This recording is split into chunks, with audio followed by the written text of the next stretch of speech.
Kami rindu memberi yang terbaik bagi Tuhan.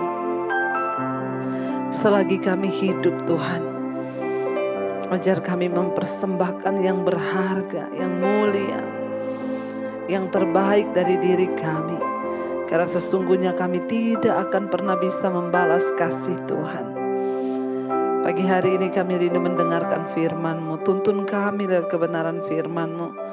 Pimpin langkah-langkah hidup kami Tuhan, agar kami melakukan seperti kehendak-Mu Bapa. Urapi hamba-Mu yang tidak ada apa-apanya Tuhan. Kami buka hati kami bagi firman-Mu. Di dalam nama Tuhan kami Yesus Kristus. Yang siap dengar firman Tuhan, katakan bersama. Amin, amin, amin. Iya, baik saudara, kita akan membaca firman Tuhan pagi hari ini. Saya percaya kita semua bangun dengan tubuh yang sehat dan tidak kurang suatu apapun. Ya, dan marilah saudara kita semakin teguh di hari-hari ini untuk mendekat pada Tuhan, untuk mengerti kebenaran dan untuk mencari rencana Tuhan di hidup kita. Hari ini firman Tuhan saya ambil dari Roma pasal yang ke-14. Roma pasal 14. Kita akan baca bersama saudara mulai dari ayat yang ke-7 ya. Roma 14 ayat yang ke-7 firman Tuhan berkata begini. Sebab tidak ada seorang pun di antara kita yang hidup untuk dirinya sendiri, dan tidak ada seorang pun yang mati untuk dirinya sendiri. Sebab jika kita hidup untuk Tuhan, dan jika kita mati untuk Tuhan. Jadi baik hidup atau mati, kita adalah milik Tuhan. Sebab untuk itulah Kristus telah mati dan hidup kembali, supaya ia menjadi Tuhan baik atas orang-orang mati maupun atas orang-orang hidup. Saudara, firman ini berkata, tidak ada seorang pun dari kita yang hidup untuk dirinya sendiri, dan tidak ada seorang pun dari kita yang mati untuk dirinya sendiri. Kita percaya semua dari kita bahwa Tuhan itu menciptakan kita di dunia dengan sebuah tujuan. Tidak ada satu orang pun yang dicipta tanpa tujuan di dunia ini. Ya, Tuhan itu bukan hanya sembarangan asal saja kita ciptakan manusia, cipta supaya mati, supaya ini. Saudara, kita harus percaya ada tujuan dari penciptaan Tuhan. Ya, Tuhan itu mau supaya kita ini hidup. Ya, jadi saudara nggak usah bertanya, kenapa Tuhan ciptakan kita di dunia? Kenapa begini, kenapa begitu? Ya, kita ini sudah ada di dunia. Ya, dulu saya juga mempertanyakan, kenapa sih Tuhan itu iseng ya menciptakan kita waktu saya belum bertobat? Kenapa ya Tuhan tuh kurang kerjaan menciptakan manusia di dunia? Jangan bertanya sesuatu yang melampaui di luar pikiran kita, yang melampaui akal pikiran kita. Mari kita hanya ya memiliki kerinduan untuk belajar dan mengetahui apa yang sudah ada, yang bahkan tertulis dalam firman Tuhan. Kita mau atau tidak, kita suka atau tidak, kita sudah ada di dunia. Ya, bagaimanapun keadaan kita sudah ada di dunia ini diciptakan oleh Tuhan.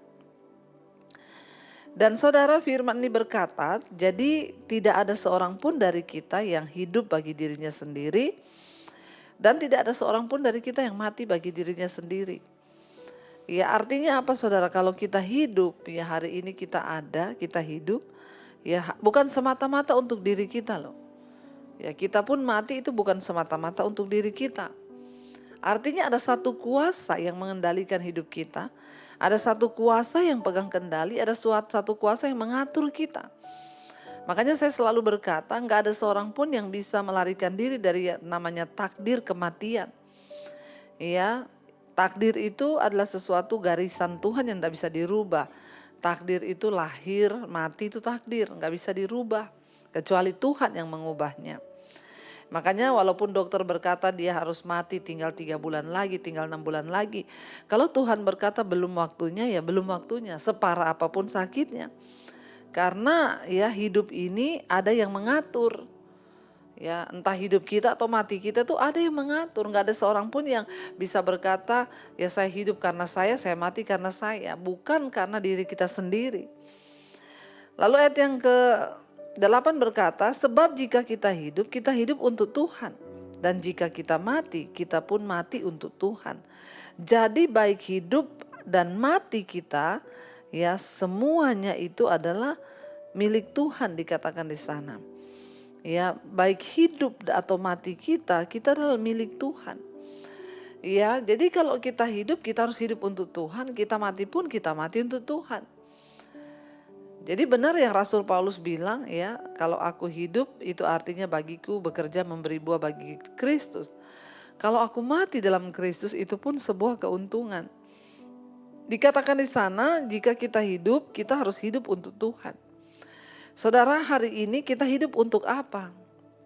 Mari kita renungkan, mari kita mencoba memahami, mari kita mencoba introspeksi diri. Kalau hari ini kita hidup, untuk apa kita hidup? Apakah saudara hanya hidup sekedar bekerja, lalu saudara dapat uang, digaji, atau saudara pengusaha, saudara mencari untung, saudara kaya, lalu setelah itu kita mati dan tidak ada apa-apa? Kalau kita hidup hari ini, bertanyalah, Tuhan, untuk apa hidupku? Ya, untuk apa aku hidup? Ya, ada seseorang datang kepada saya dengan banyak kekhawatiran. Setiap kali datang hanya kekhawatiran demi kekhawatiran demi kekhawatiran yang dia lontarkan kepada saya.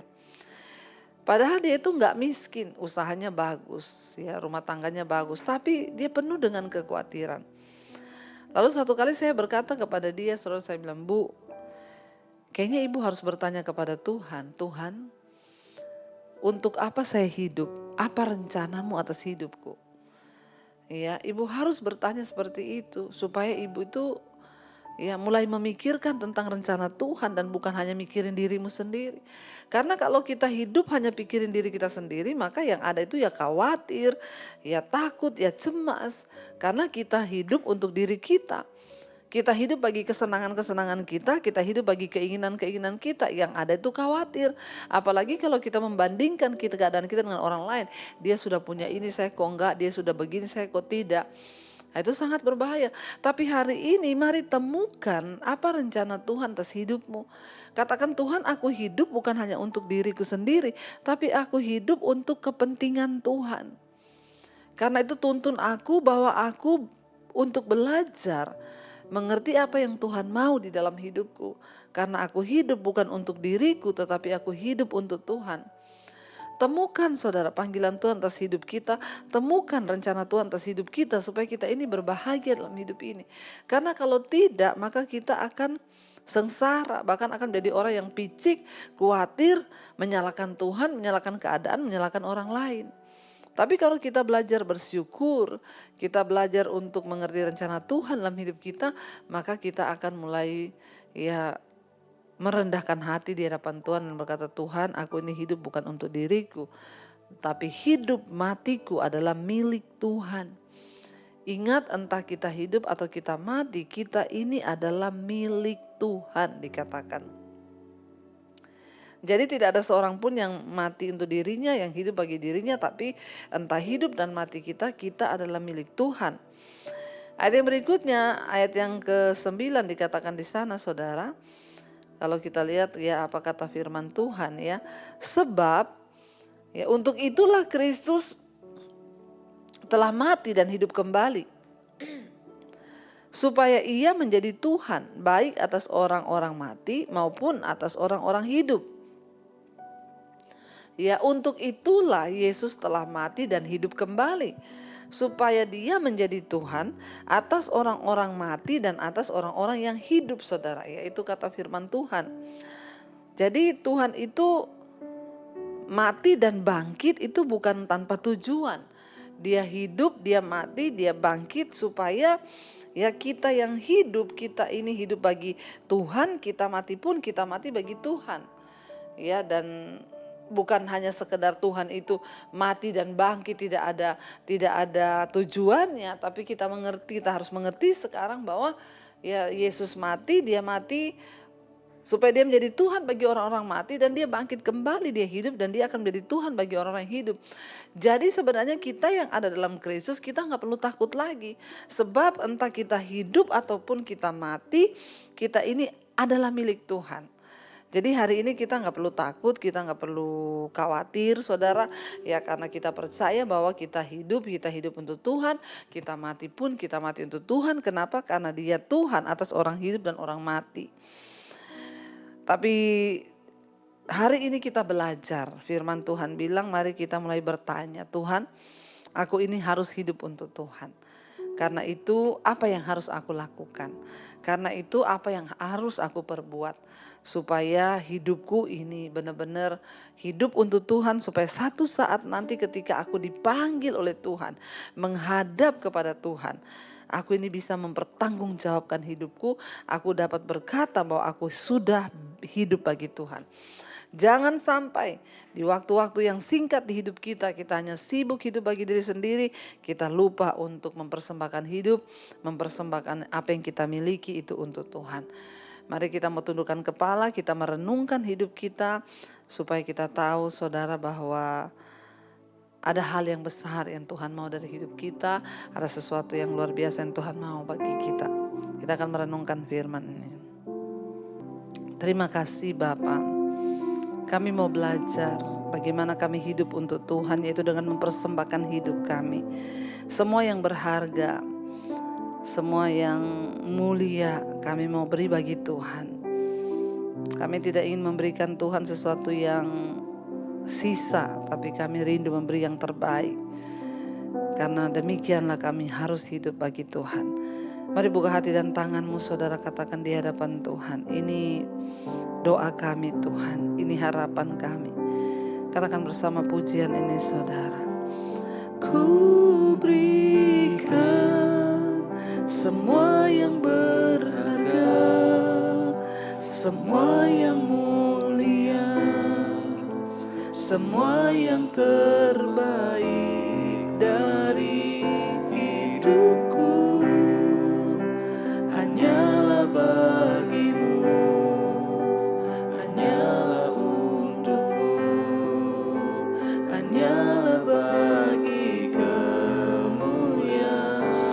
Sekali lagi katakan dengan sikap penyerahan penuh kepada Tuhan. Katakan saudara, ku berikan semua yang berharga, semua yang mulia, semua yang terbaik dari hidupku, hanyalah bagimu.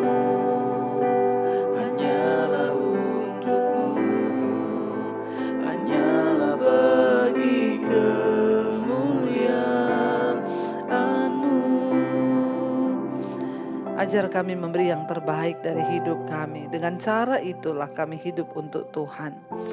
Sebab entah hidup kami maupun mati kami adalah milik Tuhan. Semua yang kami miliki Tuhan, ajar kami belajar menyerahkannya untuk Tuhan. Tubuh kami, nafas kami, bahkan harta, kekayaan yang kami miliki. Ajar kami taat melakukan apa yang Tuhan kehendaki. Ini hidup kami Bapa, berikan kami hati yang taat, yang sepenuhnya mau hidup untuk Tuhan. Hamba berdoa untuk setiap anak-anak-Mu yang setia bangun di pagi hari mencari wajah-Mu.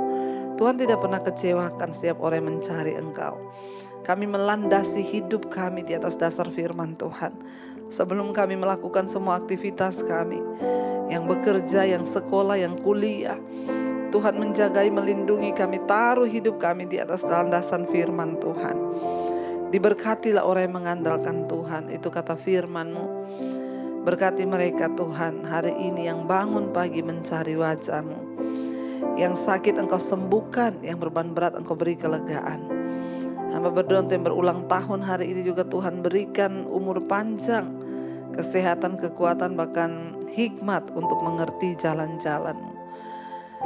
Berkati Tuhan setiap mereka yang terbaring sakit Engkau sembuhkan. Bahkan hamba berdoa Tuhan, setiap mereka mengalami pergumulan yang berat, apapun itu, Tuhan jagai dan lindungi dan berikan kekuatan. Kami mengangkat tangan bagi bangsa dan negara kami Indonesia. Berkati Indonesia, jauhkan dari segala kekacauan, kerusuhan, pertikaian kami tengking kami usir di dalam nama Tuhan Yesus. Biarlah bangsa ini dilandasi oleh kebenaran firman Tuhan. Yesus menjadi Tuhan dan Raja di atas bangsa kami. Terima kasih Bapa. Kami menyerahkan seluruh hidup kami pagi hari ini dalam tangan Tuhan. Mari kita berdoa Bapa kami saudara. Bapa kami yang ada dalam sorga, dikuduskanlah namamu. Datanglah kerajaanmu, jadilah kehendakmu di bumi seperti di sorga. Berikanlah kami pada hari ini makanan kami yang secukupnya, dan ampuni kami akan kesalahan kami, seperti kami juga mengampuni orang yang bersalah pada kami. Janganlah membawa kami dalam pencobaan, tapi lepaskanlah kami daripada yang jahat.